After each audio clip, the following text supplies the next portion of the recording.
everyone. Welcome to the Charlotte Mason Show. I'm your host, Julie Ross, and I'm so excited today to be here with Michelle Brownell from Homeschool Essentials. Hey, Michelle. Hey, Julie. I'm so excited to be here. Yeah, I'm so glad to have you. So I met Michelle at the Florida Homeschool Convention. Her booth was across from mine, and it was also colorful and fun. I knew I had to go over and say hey. And you gave me a card with the kind of essential mindsets that you all talk about. And I was like, yes, this is, I love it when things, what's that called? Where they all start with the same letter, like alliteration, right? Yes. So I love the way that you made all start with the letter C. I was like, this is easy to remember. But just the focus on that. And so I've been wanting to have you come on ever since I met you in Florida. And I'm excited that we're doing it this time of year because I think as people are starting in their year, we can get so focused on all the little details of, what subject am I going to do first? And what math curriculum should I be using? And let me eliminate all these little pieces. And we can get overwhelmed and we lose sight of what is actually really going to make the most difference. And that is our mindset. So again, thank you for coming on and talking to us today about this subject. Yeah, I'm thrilled to be here. This is something I'm really passionate about and something I could talk forever on. Well, good. Well, hopefully we won't talk forever. No, I'm just kidding. Yeah. I was telling you before we started recording, I'm like, yeah, we could do a podcast episode on all of the 8 mindsets you have, but we'll just kind of touch on some of them here. But before we get started, can you just tell everyone a little bit about who you are and kind of your journey and where you're at and what you're doing currently? Sure. Yes. So I am Michelle. I have been married to my husband, Jaron, for 27 years. We have 2 kiddos who we were blessed with through the miracle of adoption. We adopted them at birth, and they are now ages 16 and 13. And we were one of those crazy couples that knew we wanted to homeschool while we were simply dating. It was a conversation we had before we even got married. We just really wanted to have, we wanted to have a tailored education for our kids, one that met their unique needs and abilities, but also focused on strengths and interests. We had no idea when we first started that our kids would grow up to have significant learning challenges that we had to navigate through and just kind of learn and discover about how they learned and how they learned best. And it really lent itself to an out-of-the-box way of educating where they wouldn't have thrived in a traditional setting without jumping through a gazillion hoops. So, we've homeschooled from the beginning. I've learned more from my kids. I know we talk about that a lot in the homeschool journey. And I've always been involved in the community. So at the time that my kids were little, I ran a mom's group. We had kids later in life, so all of our friends had their kids already. So when my kids were born, I was like, okay, Lord, I need friends that have kids my age. And He opened the door for this ministry that grew to over 100 women with all their kids. So we got to navigate through that and make connections through that ministry. We started homeschooling together and joined a homeschool co-op, and I got involved in that, led some co-ops with that. Through that, I was invited to speak through different parent groups and homeschool communities. There's a group of us that put together a local smaller homeschool conference. It's like a mini state conference just in our local area. And so that's been a fun journey to go on. And most recently, I have been a parent and homeschool coach in another online community called Bright Quirky. And it's a community for parents with kids that are what we call twice exceptional, where they're both gifted but have learning challenges at the same time. And not everybody in that community homeschools. So I was brought in specifically during COVID when everybody was homeschooling. Yeah. They're like, we don't know what we're doing. We need help. And I've just continued to stay on in there. And then being involved in that community, the founder there encouraged me to step out and start a similar community for homeschoolers. So that's how Homeschool Essentials came to be. Okay. Wow. That is quite the journey. Thank you so much for sharing that. That's so great that, it's so amazing how God just knows what we need and what our kiddos are going to need. And He fits all of those pieces together, and to look back and see that. I think sometimes we forget we get so focused on being in the trenches of our current circumstances that we forget the goodness of all the ways that He's kind of knit everything together. So that is a super cool story. Tell us a little bit, what does Homeschool Essentials do? So we are an online community for parents to kind of come alongside and support and encourage each other in the journey. We do a monthly masterclass where we bring in something similar to this, where I interview an expert in either parenting, education, or mental health, which is part of the essential mindsets. Like mental health has become a big component of what we do to just reduce the stress and help us engage more authentically with our kids and in a thriving place. And then we do group coaching. So we get on just in a Zoom room where we get together, and we're really focused on celebrating the wins and supporting the struggles. So we want to wire in the good that's happening in our days, as well as have a safe place to share the struggles where we can get support and encouragement from each other. I do interviews with other homeschoolers on what's working in your homeschool, which is always fun to hear. Everyone brings something new to the table when they share what they're doing in their homeschool. And then we do have a licensed mental health therapist who comes on once a month, and we call that our Ask Anything. So we can have members can submit questions ahead of time, whether it's on parenting, mental health, stress, anxiety, relationship issue, anything. And then we also have areas where we dive into a particular topic focused on mental health with him. That is so great. I'm so glad you're doing it. It is so essential, like my pun, to the homeschooling community. And I've definitely seen that, as I'm out and about and talking to people, just the need for that community, especially people who sometimes don't live in a place where they have that community, or they have a family situation where they're not able to like physically go out and meet people in the community for that purpose. So that is so great that you're providing just that community piece, but the mental health and the mindset piece is huge. I don't know if you're familiar with like the 80-20 rule, and I tell people this all the time, like 20% of your success in homeschooling is going to be your curriculum, what you're doing every day, those details. 80% is going to be your mindset and how you show up. And so focusing on your mental health is so key and so important, and kind of working through your own thoughts and approaching things differently. So that is such a great tie-in to kind of these essential mindsets. How did you come up with these 8 lists of things? Yeah, well, and just to circle back to what you said, one of the passions I have is to normalize mental health. It's this taboo topic, especially in Christian communities, where, God should be enough. And he is. He's more than enough. But sometimes we face a situation where we need an expert who understands how God wired our brains. And that's really what mental health does. It helps us understand the truths and the creation of how God designed us. And it brings us to a place of living in that authentic place that God wants us to be. And sometimes we just need help getting there and doing that. And that should be okay to say, I need help. So these essential mindsets, they came actually out of a very difficult time that our family was facing, and I was barely surviving. And I'll never forget the moment that my son, he was 11, so 4th grade-ish, and he was sitting on our window seat with a clipboard in his hand, and his shoulders were kind of like hunched over, and he looked at me with tears down his eyes, and he said, I hate school. And I was devastated. I was like, one of the reasons why we homeschool is to instill a love of learning. Like, how could you hate school? But I realized in that moment, because he's a voracious reader, he's a curious kid, he's just nonstop looking for new things to discover. And it wasn't that he hated school or hated learning, but he was hating how he was feeling in that moment. He was overwhelmed with stress. He was overwhelmed with pressure, and he didn't like that feeling. And because that feeling was taking over his body, he wasn't open to being able to learn and absorb the things, and learning was more pressured. So rewind or back up to several months prior to that, my brother had died in a sudden accidental overdose, and he was 42 at the time. It had unleashed a tsunami of family drama and family trauma, and kind of just opened up the floodgates of just a lot of things to process. And my brother also took over, or he ran my parents' business. My mom and my stepdad had a business here locally, and he ran that.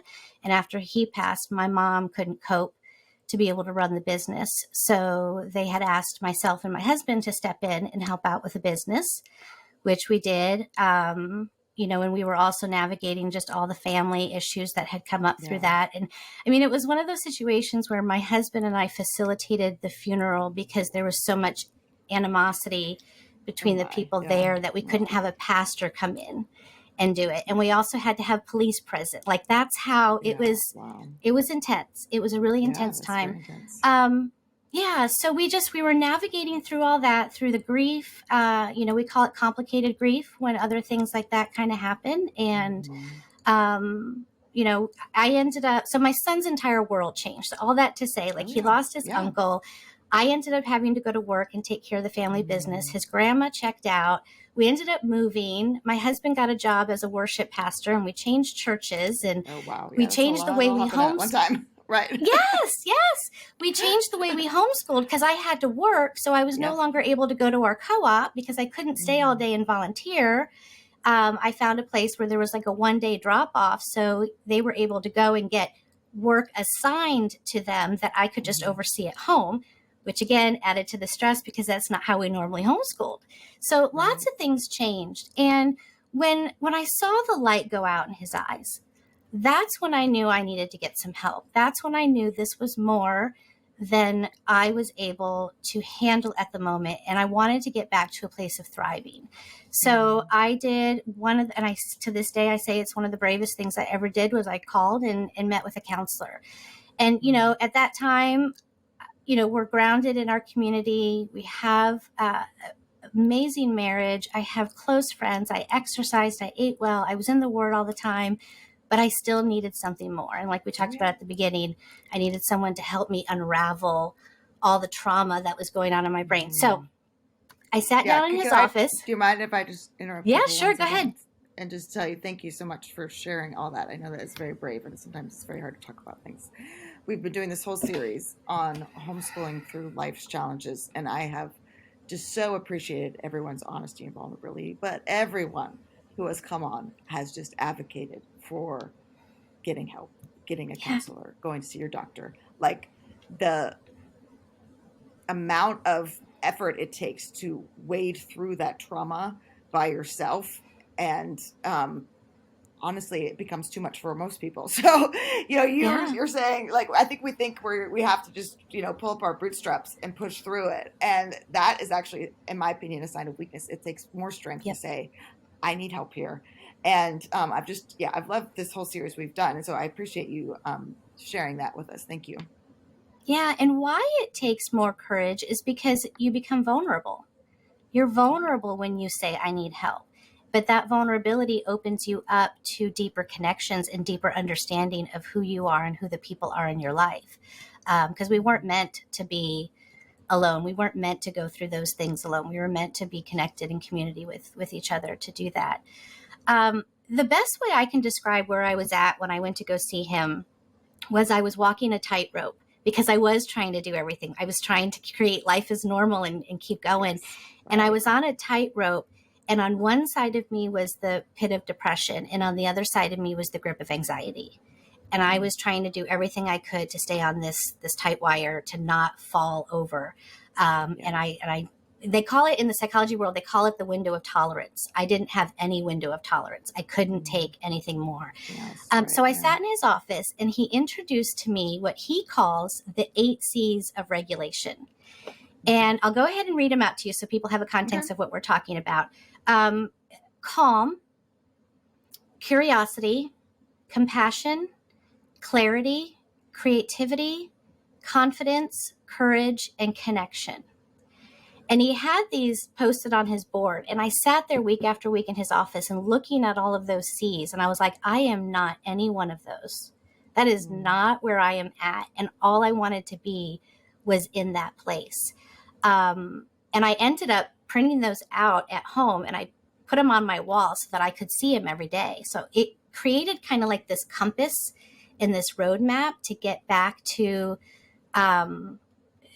just who I want to be. And what I learned through the process of working with him is that when our brains are overloaded with stress, we can't operate in these areas because the brain is wired for connection and safety. Its number one job is to keep us safe. So when we're onslaughted by stress and all that stuff, we're trying to stay safe. We're not able to operate in all these other areas. But what these areas do is they help us live in our authentic self. So now it's become this other roadmap for me, that when I'm not able to be compassionate, I can ask myself why, what's going on. And we get into this. So when we're in survival mode, we can't thrive. So these are kind of thriving systems. Like these are where we're able to just be connected and be energized and be going. But when we're just in surviving, our brains can't open themselves up to that. Because the other thing I thought was really interesting was that positive emotion is not necessary for survival, because our brain is just wired to keep us safe. Right. It's not wired for us to be happy. Often our brains are wired to find what's wrong. Naturally. Yes.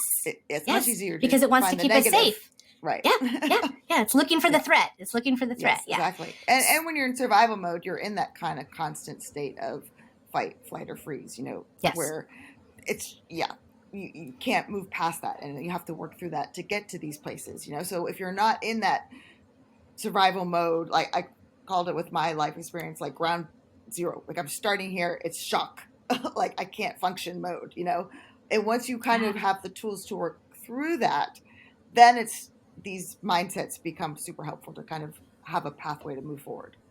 Yeah. And they're actually what shift us from living in survival mode to thriving, because it's those positive emotions and it's those deeper levels of operating and thinking in states of being that help us get out of that fight, flight, or freeze, and I'm just here to survive, to okay, now I can thrive and I can, be. And so we took, after living through all those and kind of understanding more about how our states of being are in those, my husband and I together took those 8 C's and kind of translated them into what does it look like when we show up in our homeschool? What does it look like when we show up for our kids? And we worded them in a way that allows us to kind of see either an action that we can take or the opposite of what we want to be. So with finding calm, it's you find calm for the anxious thoughts and futuristic worries. Like when we get to that place where there's an author, I forget his name off the top of my head now. He wrote The Self-Directed Child, but he talks about being a non-anxious presence in your child's life. Yes. And so we can't be calm and anxious at the same time. It's a contradiction. We can't do that. So when I start to feel anxious, and where it starts is noticing it in your body. Because a lot of times we're so busy going through life, we don't even realize we're anxious. We're just living in this hyper arousal state. Yeah. But when we start to notice, like, okay, my stomach feels tight, my shoulders are tense, my hands are clenched, then we can kind of just be like, okay, I'm not calm right now. I need to get to a place of calm. And I like to put my hand over my chest and just kind of take these deep breaths, because breath and breathing is one of the quickest ways that we can get our brain out of the fight, flight, or freeze and into a place of calm. And then it just allows me to think about my thoughts. So I know you talked about this, I think recently in your Getting Out of the Ruts. I remember that podcast I listened to not too long ago. But just that idea of when I get anxious and I have these futuristic worries, I can take those thoughts captive. And I can decide if these are thoughts I want to hold on to. Are they serving me? Are they helping me in this moment? Or are these thoughts I can let slide and just release and let go and be able to come back to that place of calm? And it really starts with calm, because if we're not calm, we can't engage in these other areas. And the other one is, become curious. So curiosity is the opposite of critical, which I just found fascinating. Like, are we critical about ourselves? Do we beat ourselves up and say, oh, I can't believe you did this? Or, just we kind of have this critical judgmental component on ourselves because, again, we're looking for what's wrong. But if we can get to a place of becoming curious, it changes everything, even with our kids, because we're not critical about what our kids are doing. There's another author, Dr. Ross Green. He talks about kids do well if they can. And another thing he says a lot that I love is your kid is not giving you a hard time. He's having a hard time. A hard time. Yep, I've heard that. Yeah. So when and it changes the language we use is so powerful in what we're telling ourselves, about ourselves, but also what we're telling ourselves about. I call it making up stories about what's Yeah. happening, you know? And I think I love the curiosity piece because oftentimes I'll make up a story or I'll assume something. But if I take the time to get curious, my perceptions were way off. And what I thought was actually happening wasn't actually happening. And I can make something about myself that is totally not actually the situation. My kid isn't giving me a hard time. They're having a hard time. That Yeah. just changing that verb makes a huge difference in my perception. Now I'm curious. Now I want to know what's going on rather than making it about me and taking it personally. Yes. Yes. Because we do. We tend to take it personally because, when our kids get into a stress state, they're reactive. And who are Just they like going to I am. react to? Yeah, they're going to react to us because we're Yeah. their safe place, Right. Yeah. And when we're in a state of stress, we're reactive to our kids too. And I think that's Absolutely. why being able to have these mindsets of, okay, and we'll get to compassion in a minute, but that's a whole other piece too. And I know you talked about that as well. But when we are able to be curious, we can ask the questions. Well, why is this happening? What were you thinking in this moment? What do you need right now? And I think the beauty of that is when we ask our kids these questions, they may not even know themselves until they pause and take a moment to start to be curious too. Well, Yeah. I didn't realize I acted that way, Mom. And it's because of, Yeah. the neighbor kid did something to me and I'm upset by it, whatever it is. But then it gives our kids a chance to grow and become self-aware of what their emotions are speaking to them and how they're reacting out of their heightened emotional state. Have Yeah. That's so compassion. good. Yeah. Well, I So was going to say, have compassion. go ahead. Yeah, go ahead. We keep talking over each other. It's okay. We can edit that. With the curious piece, and I talked about this recently. I just did an assembly for like middle and high school kids, which actually is more terrifying than speaking to a group of adults. I found I was like, oh, I'm back in middle school. Yes. But anyway, but I was teaching on Psalm 42, where he asks, "Why are you downcast, O my soul?" And if you read the psalm, I mean, the guy's talking about how his like enemies are oppressing him. He's in mortal agony. His tears are his food day and night. Like his life is not, rainbows and unicorns here. So you're like, well, duh, that's why you feel downcast, But he's questioning. He's curious. He's asking the question of himself, why am I feeling this way? And that to me is such a profound question that we need to be asking in terms of taking those thoughts captive. Part of that is realizing we're having the thought. So most of the time, like you're saying with the finding calm, if we're so busy, we don't even recognize the things that we are thinking on a regular basis. But so it takes that slowing down, but also just the questioning. Why am I feeling this way? Yeah. So yeah, I just wanted to throw that in there. Yeah. And just to preference, we can't be curious and be stressed at the same time. They just can't coexist. Really, so yeah. And then that, having compassion on ourselves. So as much as, we live and breathe and I know these things, I'm learning it and messing up every day. Like, but I'm learning to have that compassion. So, the idea of having self-compassion, not only for yourself, but for your child, you can't really have it for other people though, unless you truly, authentically feel it for yourself. And I love how God describes himself as the Father of compassion. Like if we truly understood how compassionate he is towards us. There's the story in Exodus when Moses asks him to reveal himself. And when God reveals himself, one of the things he reveals is that I am full of mercy and compassion. That is the essence of his being. It's the essence of who he is, and it's what he envelopes us in. And yet we are some of the most critical and judgmental people on ourselves. I'm one of them. Right. And if I beat myself up, I'm going to be critical and judgmental of the people around me because I can only operate of what's inside of me. I can't operate from an external point. So, Kristen Neff is like the guru of self-compassion. And one of the things that I love that she talks about is having a self-compassion break. And it's this idea when a day is hard, because we can get into that mindset of, okay, today was a really rough day in homeschooling. We didn't get anything done. The kids aren't listening to me. I must be failing miserably and I shouldn't be doing this anymore because I'm just not doing it well. Yep. And Been there. instead, yeah, I used to sit at the kitchen, the sink and just cry with tears down my face and say, I can't do this. I can't do this. I can't do this. And then I remember at one point the Holy Spirit whispered to me and he said, but can you trust me?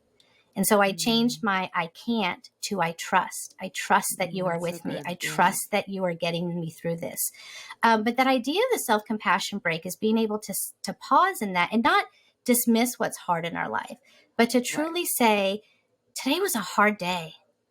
You know, it was a really struggle that my kids just didn't cooperate with me today. I planned all these great lessons and I thought we were going to have a great day and nothing went as I had planned. That really hurt. It was hard.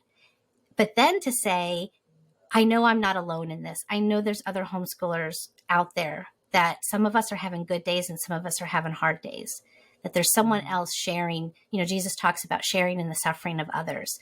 It just brings a commonality that you're not alone, that it's okay to go through that. And then having these mantras, like changing the I can't to I trust, and intentionally wiring in the good in our life to say, this may have been a hard day, but I still showed up for my kids.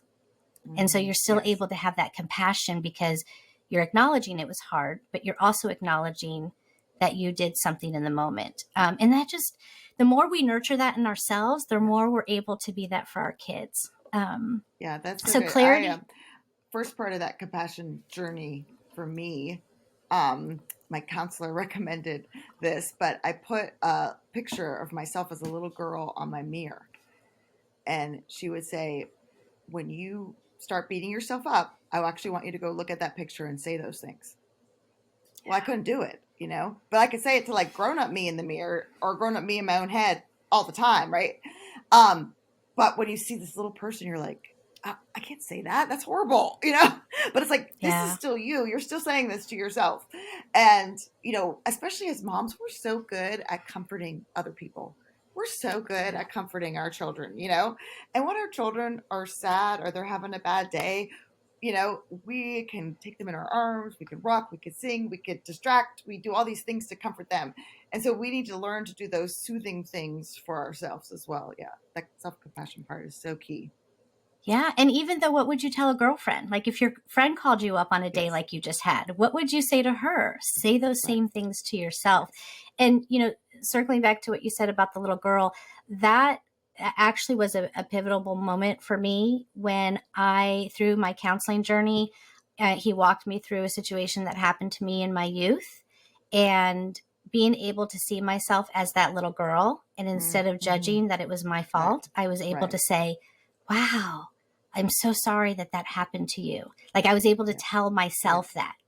And it changed everything for how I'm able to operate in an idea, in a state of compassion. It's huge. Yeah. Like if that's all we work on after today, let's work on being compassionate to ourselves. Amen. And you know, even the hand over my chest, like when I was sitting in his office and he was like, just put your hand over your chest and tell yourself it's okay. My hand was shaking. I couldn't even do that because it felt so foreign to take care of myself. Yes. I grew up taking care of everybody else around me. And as moms, that's what we do. So have a self-compassion break every day. Whether you need it or not, because you're building reserve for when you do need it. So gain clarity is the other one. Gain clarity for choices and decisions. Again, we can't have clarity when we're not calm. Like, you know, and the idea of clarity comes from the opposite of decision fatigue and overwhelm and too many choices.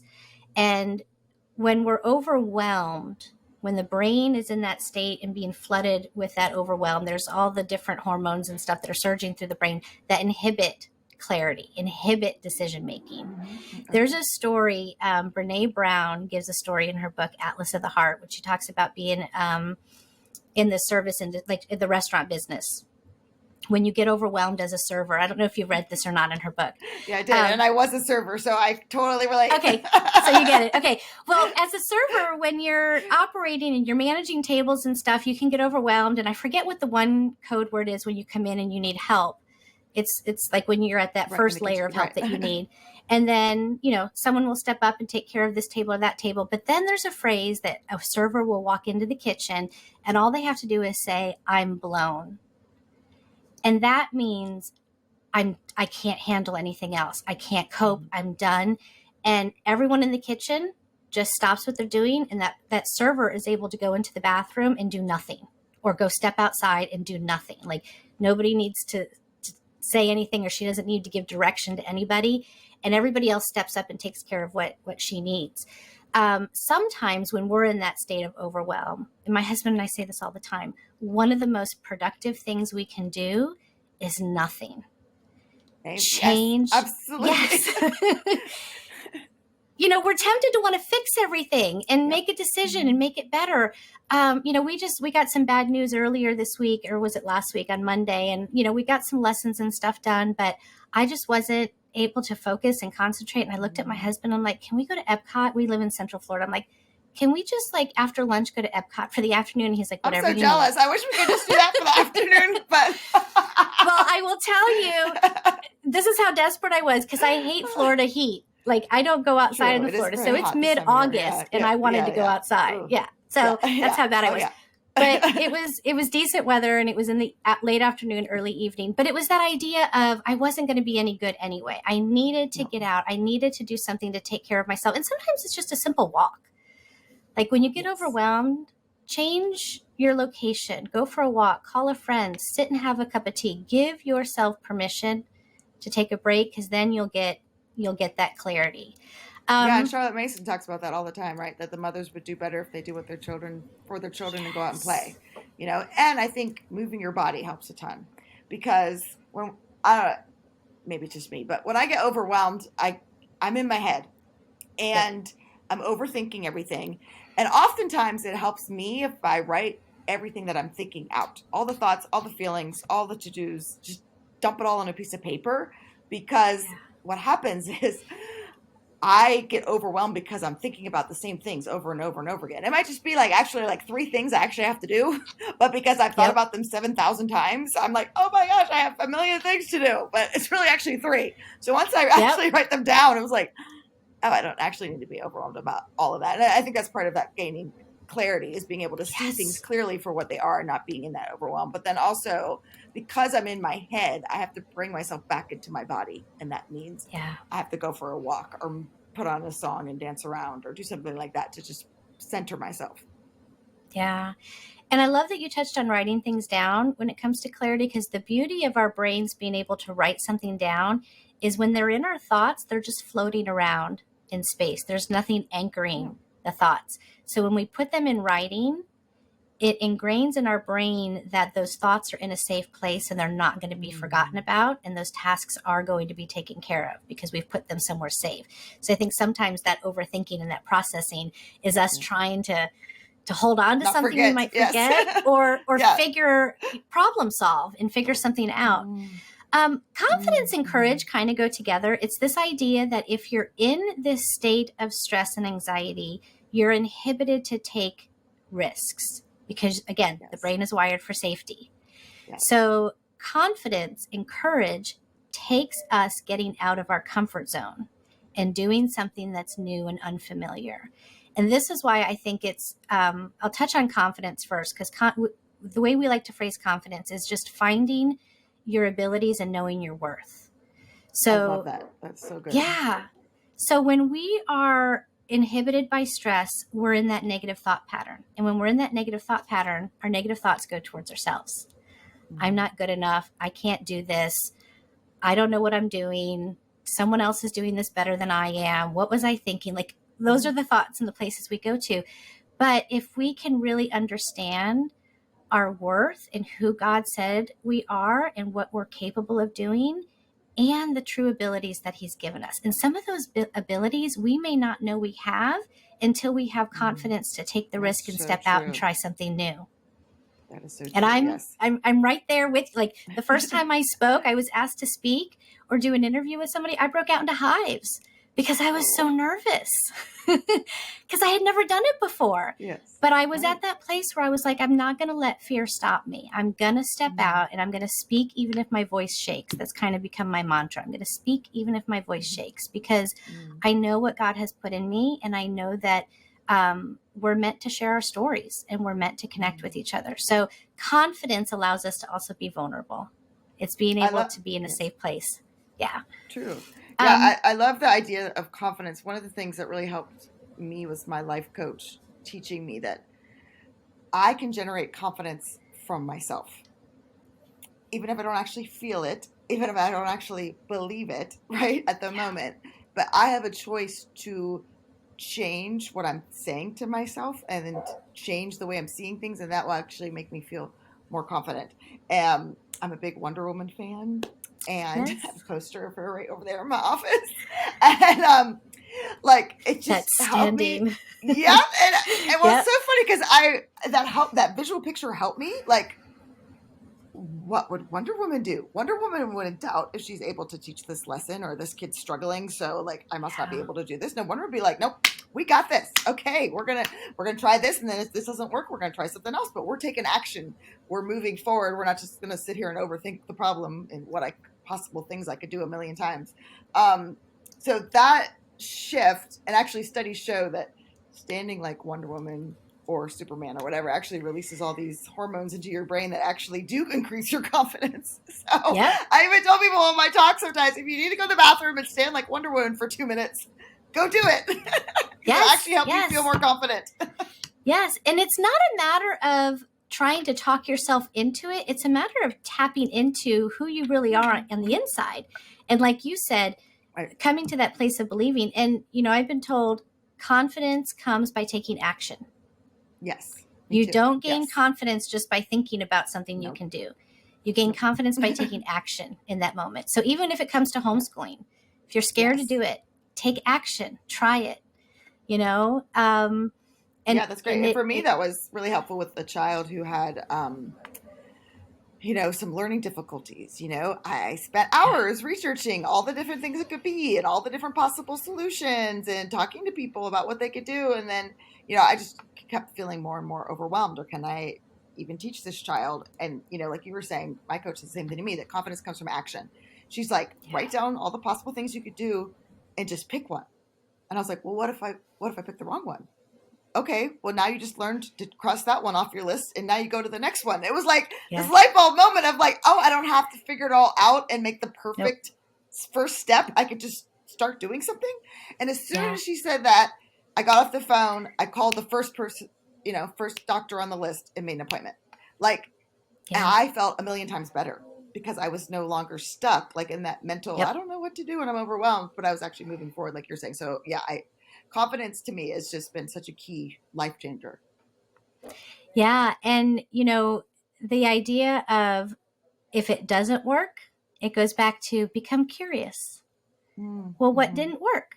Why didn't it work? Maybe it wasn't the good fit. Maybe, you need to try a different thing. It's not a critical or a judgmental thing when something doesn't work. It's an opportunity to learn and grow. There's an entrepreneur guru who says all the time that there's no failure. There's either succeeding or I've learned something. I love that. And our kids need to know that too. Yeah. And that goes into growth mindset and all that good fun stuff. So the other one is with courage, it's thinking outside the box. So having the courage to think outside the box. And you talked about your child with learning challenges, and I've got 2 of them. And I tell you what, it takes a tremendous amount of courage to do something different than what everybody else is doing. And you can't do it if you're in this afraid, what if I mess it up stage. You've got to come in. I loved your Wonder Woman thing. I might have to get a poster myself. But it's just that idea, even for homeschooling, those that are considering homeschooling, like it takes a tremendous amount of courage to step outside the system and try something that you've never done before. Because most of us weren't homeschooling circles doing the Charlotte Mason philosophy. Yes, I was just going to say that. Yep. Yeah, that's a whole nother box. You jumped into the homeschool box from the public school box, but now you're going to jump into this Charlotte Mason box where like I can't give my kids a worksheet and check and make sure they got 9 out of 10 right, and I have to trust this process. I mean, that to me, and I say this all the time on our show, is this takes a tremendous amount of faith. There is so much courage involved in walking this different way of schooling. I'm sorry, I interrupted you. That's no, it totally does. And what's beautiful about having gone through a lot of this counseling and understanding the neuroscience behind our brain and stuff is it makes everything that Charlotte Mason has taught make more sense. And it's helped me understand the why behind why this works and why it's good for our kids. You know, our kids don't learn when their brains are hijacked with stress or trauma. It just doesn't happen. They need that relaxed learning environment and atmosphere to cultivate curiosity, to cultivate those things that they want to learn about and grow into. So yeah. And then creative. So be creative is another big one. Anxiety and play can't coexist. No. They just can't. And play is one of the best ways that not only do our kids learn and thrive, but it's one of the best ways that we build connections with each other. And we can't, like, I was very guilty of this. I couldn't play. I couldn't get into an imaginative state. I couldn't relax. I couldn't go out and have fun because I was do. Like, I actually forgot what was fun. Like, I remember when this whole tragedy happened in my life, I sat down and clear as day, I sat there for like an hour I wanted to think of 10 things I thought were fun to do. And I could not think of 10 things. I was like, this is so sad.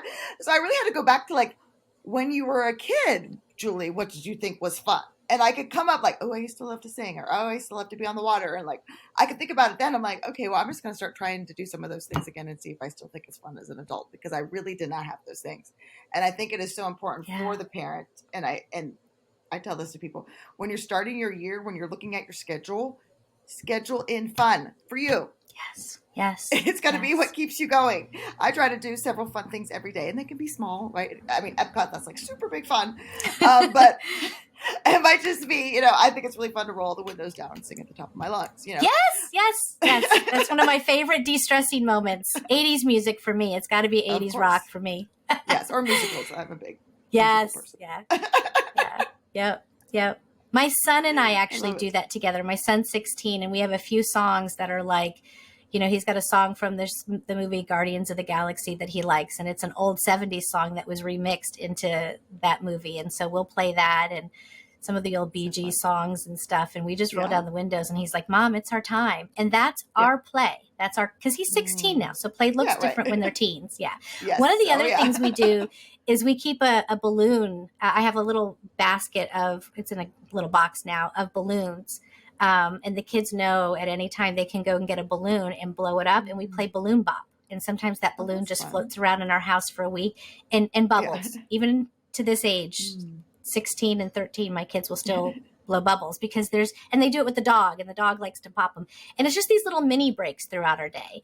But yeah, that idea of rediscovering what's fun for us as moms now, like some of us may have lost that. And it's okay to be curious and find out, what do you enjoy that just makes you feel connected to a piece of who you are and connected to something that lights you on fire and that puts light back in your eyes. I think we definitely need to explore that and make space for that. For sure. The final... go ahead. I'm sorry, I keep interrupting you. That's okay, go ahead. We're just before we move on to the next one with creative. I think as I have become more fun, and that has drastically changed the atmosphere of my home that Charlotte Mason talks about, that 1/3 of our educational tools is atmosphere. And like you were talking about, the atmosphere of my home was anxiety filled and pressured. And I didn't even realize I was the one that was creating that, I say, like, we're the thermostats of our house here. We're setting this temperature. We may not even realize it. But as I have become more fun, learning has become more fun, and our days have become more delightful because that pressure is gone. So I just wanted to add that in there. But yes. Yeah. So what's the last one here? What did we miss? The last one is build connection. So I think it all ties up into this beautiful bow of just building connection with your child and with other people around you, not only in learning, but just in life in general. Like, my son at one point got to the place where everything was a learning opportunity. And he would tell me, Mom, I don't want everything to be a learning opportunity. So I've learned to just kind of let go of that and realize that really at the end of the day, what matters is the connections that we're building with our kids. Because when they grow out of our house and leave, the connection is going to be what has them call us and not us call them to say, hey, Mom, I want to talk to you about something. Or, hey, Mom, do you want to meet me for a cup of coffee? That's what matters at the end of our homeschool. It's not the success. Again, our brain's not wired for success.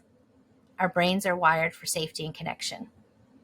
So it's not about success. It's about cultivating that connection, helping our kids be their authentic selves. And we've just learned it's come out of tragedy of learning these things, but it's brought back life and brought it back even in a deeper, richer way, that these are what is more essential to us in learning and in life than anything that's academic, because these are the foundational things that allow the academics to come on and to thrive. Right. So I've definitely seen that with my adult children. I have 2 girls in college. And it's precious, and I wouldn't trade it for anything.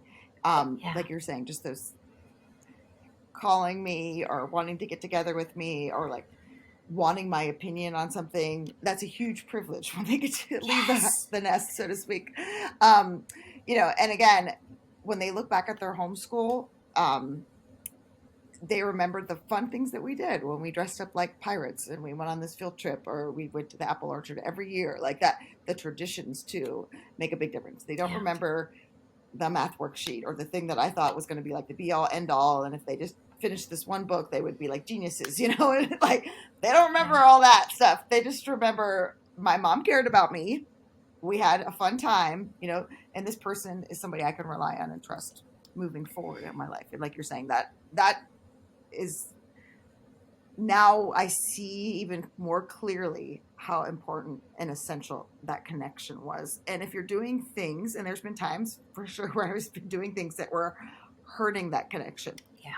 Not purposefully, me too. But behind my anxiety and in your survival state. Yes. Yeah. In my survival state, I was damaging that connection, and through those tragedies, realizing, no, this is the most essential thing. And so it's okay if we take the afternoon off when we go to Epcot, or for me, it was, we're going to go on a hike, or do these kind of things, because it was like, we're still being connected with each other. And that's what's going to help us get through all of this. And it is those experiences that do bond us together as a family, and that's one of the beautiful things about homeschooling. We can walk through these tragedies together. Yeah. Yes. So I love your mindsets. People can get a copy of these, right? Tell them where they can go get a copy of those. Yes. So we're actually working on another handout as well. But if they want to get a copy of, like, I created a poster that says, I love it. Become curious. Yes. Because I needed that plastered on my wall as a compass to know these are the states I want to be in. So I wanted to provide that to other people.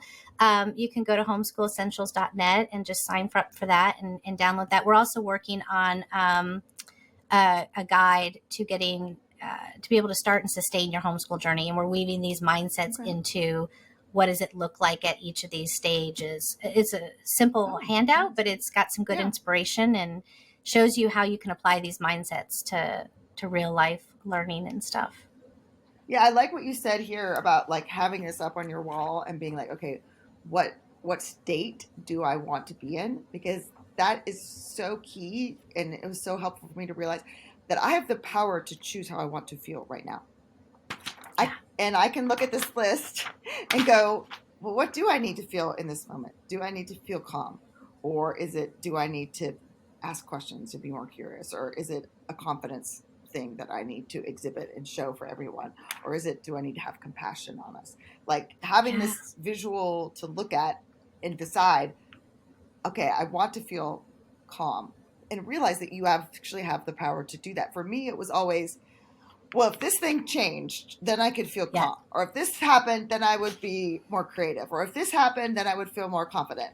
And we're giving away our power to all these other things in our lives that we actually can't control. And I realized that makes you feel powerless and hopeless and discouraged all the time. If you want to feel that you are doing the things that you want in your life, you have that choice to make to choose these states for yourself, which is huge.